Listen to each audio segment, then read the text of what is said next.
Hey there guys, Mike here. Mike's DVDs and Blu-rays collection is back with a new Western Roundup update for you guys. Today I got one special box set focusing on one actor who was a legend in Hollywood, especially at Warner Brothers, where he spent the majority of his career there until the mid-50s or so.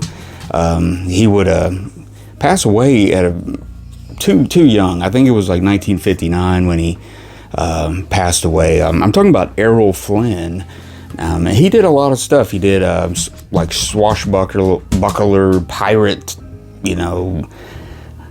type movies, on sea and the Seahawk, and he did a bunch of stuff like that. And especially the Adventures of Robin Hood. That was one of his most iconic roles. But he did a lot of stuff. He worked a lot with Olivia de Havilland. She was a very talented, beautiful actress, and they paired very well. They made a good pairing, like Alan Ladd and Veronica Lake. And then he did some stuff like that. He did a great boxing movie called Gentleman Jim. Did some war movies during the war period, World War II. So he did a little mixture of all genres and stuff. And he was known to be a real, how can we say it? A very carousing, boozing, chasing women type of guy. Off the set, he led a very debauched life. He was most famous for drinking and being arrested and doing drugs and stuff like that. Really wild guy and stuff. Very infamous in Hollywood. But today I want to talk about the westerns that he did. I can't think right off how many exactly that he did, but I'm going to show 4 of his good ones. There's also another one that's not in this set that's really good. It's called Dodge City, and it's a big Technicolor Warner Brothers movie with Olivia de Havilland is in it, and it's really good. There was a great Warner Archive release of it. I should have just showed it, but I didn't. So there you go. So today I'm focusing on this DVD set. This came out about 2008. This was released. I believe there's 2 more Errol Flynn sets that kind of focus on other genres and stuff. And there's a bunch of these that came out. Humphrey Bogart, just a bunch of people. I think there was a Greta Garbo set. There was just a bunch of these multi-movie packs that would come out and stuff. And so let's focus on this today. This is the Warner Brothers Western Collection. This is 4 of his movies. Let's see here. Let's start with this one. Let's start with this one. Yeah, this is a good one. From 1940, this is a movie called Virginia City. And actually, he's got a great supporting cast in this. Actually, very good supporting cast, because he's got Miriam Hopkins, the very beautiful, the lovely Miriam Hopkins. He's got none other than Randolph Scott, and also Humphrey Bogart. I mean, this was a packed picture with a lot of actresses, or the actress and the co-stars were just perfect in this movie. Really good. And this is before Humphrey Bogart would do say the Maltese Falcon in 1941, which would really raise his star up a little bit higher and stuff. And then he was already popular, but he was always second banana to Pat O'Brien or James Cagney or somebody like that. And sometimes he's third banana. I guess today he's third, fourth banana. But anyways, this is a great movie. It's in black and white. I wish they would have just went the Technicolor route, which, Dodge City was from 1939, I want to say, 1939-40. And it was a big Technicolor thing, but This one's in black and white. And I'm going to take my glasses off so I can see this a little bit better. But this has all the stuff that they were doing at the time called Warner Brothers Night at the Movies, which was to give you a very, very small taste of what it was to actually go see this movie when it came out. And it would have the trailers for other movies. They would show those. There would be a couple of cartoons, a newsreel, and usually just some other little thing they would throw in there, some short films, and then you can start, or they will all just run in order, and then the movie starts after that. So this one's got a lot of, it's got a lot of stuff on here. It's got quite a few little newsreels and cartoons and everything. And there's a Frank Thompson commentary on this. But this is a really good movie. This is kind of like 1864. The Confederacy's last hope is a infusion of gold to buy war materials. The gold is available if someone can smuggle it from a town far west of the fighting in Nevada's Virginia City. So basically what happens is that Errol Flynn and everybody, they escape from prison. They get hooked up in that deal to go out west, get the gold. Randolph Scott plays basically I guess he's a Union sergeant or a captain or something like that. That's, has known Errol Flynn in the past, and of course now they're on opposite sides. And then you got Miriam Hopkins you mix in there, and stuff. So I don't want to give away too much stuff because there's some intricate little there's some backstabbing going on and a lot of action and stuff. Very well filmed, really cool. This is, of course, a Michael Curtiz film, one of Warner Brothers' most famous directors, and did a good job on it. And there you go, Virginia City. So that was a really good one there. I do rank that like second after Dodge City. Dodge City is just really great one. Next one we got, this is a big Technicolor one.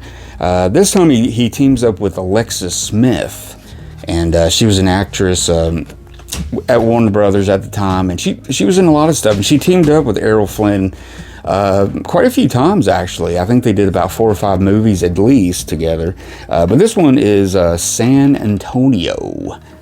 And this one is actually from 1945. So this is after the war has ended. This is a good old Technicolor Western. But this is a pretty good one. I watched this the other night. I'm gonna take my glasses off again. But this time he plays a notorious outlaw named Clay Hardin, and he's kind of on the loose, or he's just avoiding the law the best he can. So he ends up in this one town, and everybody's trying to, he's hiding out. He's hiding out on this stagecoach, first of all, that brings him into town. And that's where we meet Alexis Smith and her grandmother. And then there's another guy that I'm not sure if he's definitely her musical manager guy. She's like a singer, dancer, and they're traveling to San Antonio to work at this saloon. She thought it would be a music hall, but it ends up being a saloon, and she's upset about that. But anyways, Errol Flynn makes a dramatic entrance. He gets in the stagecoach. He introduces himself. Kind of like some stuff I've seen in some spaghetti westerns. So I wonder if that was like an influence on those directors that made those movies. But anyways, so he gets in the town. He's hiding out. There's 2 guys that are like running the town. They've got to get rid of Clay Hardin because he's he's a really good gunfighter. He's got it out for this one guy. So he ends up just it's basically over land, and so But yeah, it turns into that picture. It's not a typical Western, but it's just a lot of fun. There were some surprises in it and everything, and I would say it's a pretty solid Western, older Western. So I would say I would give it at least 3.5 stars if I had to rate that one. Next up, this was one. Put my glasses back on. This is another big Technicolor extravaganza from Warner Brothers. He's also teamed up with Alexis Smith again in this one. And this is a movie called Montana. And this one is from 1950. And, Errol Flynn's, you can start seeing him. He's getting a little old, he's getting a little ragged. Just a little bit. But yeah, he wouldn't, in less than 9 years or so, he'd be gone and everything. So, he had so much talent and so much charisma and stuff. He could have went on way into his very, elderly years. This movie is directed by Ray Enright. We got, an actor that was in the last movie. His name is S.Z. Cuddles Sakal. Yeah, horrible name, I would say, but once you meet him, you will recognize him from a bunch of 1940s movies. He's kind of an overweight man. He's kind of got a German accent, or he is German. He's got the glasses. He's got this little act he does. He's kind of befuddled a little bit and stuff. And he showed up in a lot of movies. He kind of did a similar thing and everything, but he's the manager father type to Alexis Smith in the other movie, but he's in this one too. And let me see here. Yeah, this one's dealing with a range war. Alexis Smith. Gotta take the bone away from the dog. Alexis Smith and this other man has partnered up, and they own like 2 huge sections of land in this town, and basically they're just completely against sheep herders. I know it's kind of silly, but those range wars did happen. There was a lot of prejudice against the sheep herders that came in. The immigrants came, mostly Irish and Scottish people with the sheep, and and it was real stuff. I mean, Michael Cimino's Heaven's Gate kind of deals with that subject matter, which is a movie I'm going to rewatch here real soon. But it kind of deals with the immigrants coming in, bringing different stuff, using their land, using their water, and which was always just like a powder keg of dynamite about to go off anywhere that occurred. And it was a big problem out west, and there was very little law enforcement of it. Basically the land barons owned everything, and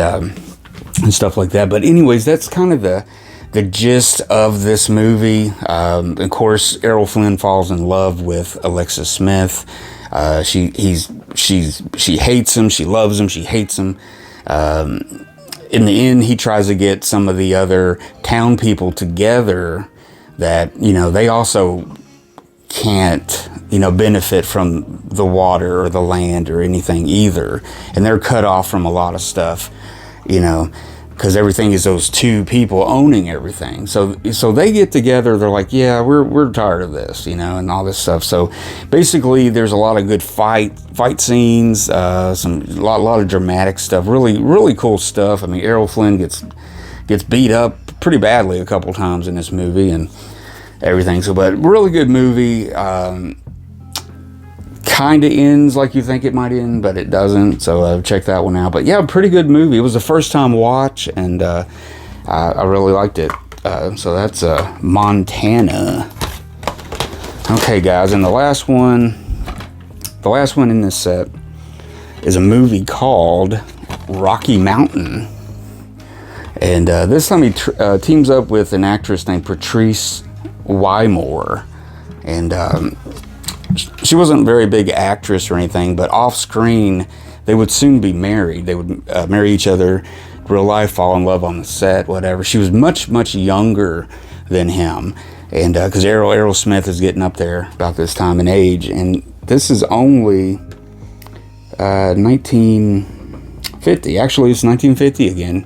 So, but yeah, like with that other movie from 1950, you can start seeing he's getting kind of, but he's still doing those stunts and everything, you know, and everything. But Rocky Mountain is a kind of a. Let me read some of this on this one because I did watch this, but I'm not as familiar with it now. It's 1865, and Robert E. Lee is in a last-ditch bid to turn the tides of the war. And he wants the West, and Leif Barstow's task is to get it. He leads a band of Confederates to California to enlist insurrectionists. But another war rally, what's that saying? Oh, Roy's. But another war roils the West. Marauding Shoshone Indians may prove to be even fiercer foes than the Union Army. But Errol Flynn saddles up for his final Western to play Barstow in a brawny tale directed by William Keighley, who worked with him on The Adventures of Robin Hood, and filmed in a wholly ragged environment of Gallup, New Mexico. Co-star Patrice Wymore became Mrs. Flynn weeks before the film's release, and drawling character actor Slim Pickens makes his screen debut as one of Barstow's Johnny Rebs. So yeah, there you go. It's his final Western. I forgot all about that. It's kind of like, I don't know. I think he could have had a few more years of Westerns in him for sure. But yeah, on this one, you get the same thing. You get the Warner Brothers Night at the Movies again. We got a commentary by Thomas McNulty. He does pretty good commentaries. Yeah, we get a newsreel, some cartoons, trailers, and it's got some other little shorts on there. It's got some extra. It says like an extra bonus. So yeah, it's got a lot of good stuff on there. So yeah, I mean, one night's entertainment all packed into one. I mean, it was a good idea. I mean, you can't beat the days of DVD. I mean, the studios really put some money, time, effort, and got some of the best people to do commentaries and work on these, you know, like little documentaries and stuff. That I love to watch. I love the little, you know, documentaries and stuff on these. But you know, DVD back then was just, you know, you saw all kinds of stuff. So, you know, today you wouldn't see something like this come out, and if you did, it would probably be a lot smaller and something. Yeah, you know what I mean? They wouldn't, and this is really not anything. This is just a plain old slipcase with some artwork and pictures with, you know, the discs. There's no booklets or anything like that. This is not sturdy or anything, but say like an Errol box set.